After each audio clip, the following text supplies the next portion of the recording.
We know what the Saints' expectations are. Through 2 weeks, do they look like a championship team to you?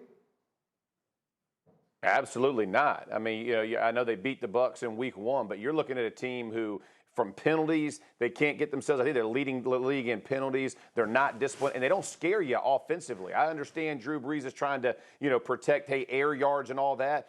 But bottom line, the Raiders' defense could climb up almost to the line of scrimmage and never felt threatened. And I know Mike Thomas isn't there, but at some point, you have to challenge a team vertically. If you don't, it's like a boa constrictor. It just continues to get tighter and tighter, and you can't make throws. And by the way, from Drew Brees, last year he led the NFL to throws outside the number. This year, he's last. Why does that happen? Because if no one's scaring you over the top, everything gets tighter from the outside in. This offense looks completely out of sync. I understand Alvin Kamara trying to get that thing going, but this has been an ugly 2 games for the Saints, even though they're 1-1. Swagger, what do you see? Gee, we know damn well this don't look like a Super Bowl contender. Listen, this is the New Orleans Saints. A lot of people had them projected to go to the Super Bowl, but not only that, we expect them to put points up. What world are we living in where we don't think the Saints are going to score more than 24 points on the Raiders? And Drew Brees is going to throw an interception at the 2-minute drill. Are you kidding me? Drew Brees is missing passes. And I'm not putting this all on him because this vaunted defense that they're supposed to have got ran through last night. That Raiders offensive line, that's right, with a backup tackle, were physical. They were running the football, and Derek Carr was on fire. Waller taking advantage of everybody that tried to cover him. Hell no, they don't look like a Super Bowl team. The Saints that I'm used to seeing look like a Super Bowl team are not only putting points on the board and fireworks are going off like crazy, defensively, they're making opportunistic plays. They couldn't get off the field on every important down last night. They got issues. Yeah, they seem to. And Greg, for those who didn't watch the game last night, you might just look at the numbers and you say Brees was 26 of 38 for 312 yards. Those are pretty good numbers, but they belie what our eyes are seeing. As you watch, what do you see right now with the 41-year-old future Hall of Famer? The velocity is just not what it once was. And they're trying to protect him a little bit, Greeny, by keeping the ball thrown within 5 or 6 yards of the line of scrimmage. It's obvious that they tried to make Alvin Kamara a big part of the offense. But you look at what happened in 1st and 10 situations last night. We've seen 10 penalties for nearly 130 yards, meaning they got off schedule, which means there wasn't really any reason for Oakland to come up and play aggressive defense. They just kept it in front of them, and they rallied up to make plays on the football. But when you watch Brees, there are throws he's missing that he has never missed at any point in his career. He looks a little bit out of sync.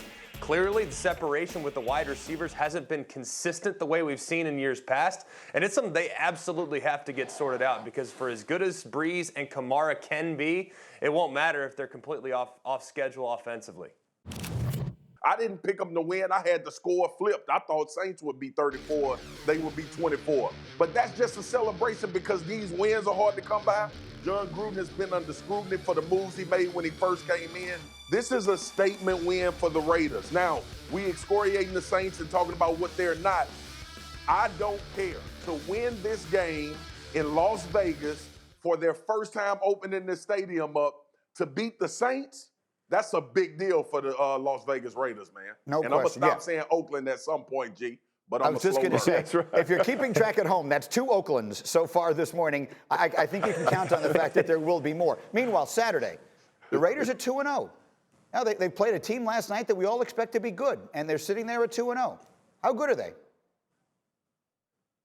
This is a playoff caliber football team. And I'll tell you why. Everybody throws down on Derek Carr and crushes him. I've kind of been a Derek Carr apologist the last couple of years. But this guy's thrown for 4,000 yards the last couple of years. And now you couple him with Josh Jacobs, who is the true catalyst. I mean, you had 3 offensive linemen banged up. You would never know it. Josh Jacobs running behind his pads, smashing people, playing with just a nasty disposition. And you're talking about Derek Carr, who's finding the open man. And listen, give John Gruden a ton of credit. If you look at both games, both weeks, he's almost exact on his run to pass ratio, which is absolutely insane in the NFL. But he has kept this thing balanced. He understands what is required for Derek Carr to be successful and for his offense. That's running the rock and then open up with play action pass. Give him a ton of credit. They beat a very good Saints football team, and they look good. Josh Jacobs, 27 carries, 88 yards last night. Greg, we'll have more time to talk about it later, but quickly, what do you see from Derek Carr right now? Well, I like how they're using play action, token play action to just buy time for Derek Carr. And the other thing, too, guys, he was blitzed 17 times last night. 17, which is one of the highest numbers in the entire NFL over the course of the weekend. And he had an answer for every single pressure. He knew exactly where his outlets were. He was accurate with the football. And honestly, when you're looking at quarterbacks, you're only as good as your supporting cast. It might not be a bunch of A-list names on this Raider team, but I tell you what, they got some matchup problems. Waller is a problem. And then you have a guy like Renfro in the slot who's a problem. Jacobs is excellent catching the ball out of the backfield. They have guys that can win one-on-one matchups and can create yards after catch. So I am really encouraged by what I've seen. And I think if he continues to make good decisions, then Carr's going to be in a great spot to have a nice year. Thank you for watching ESPN on YouTube. For live streaming sports and premium content, subscribe to ESPN+.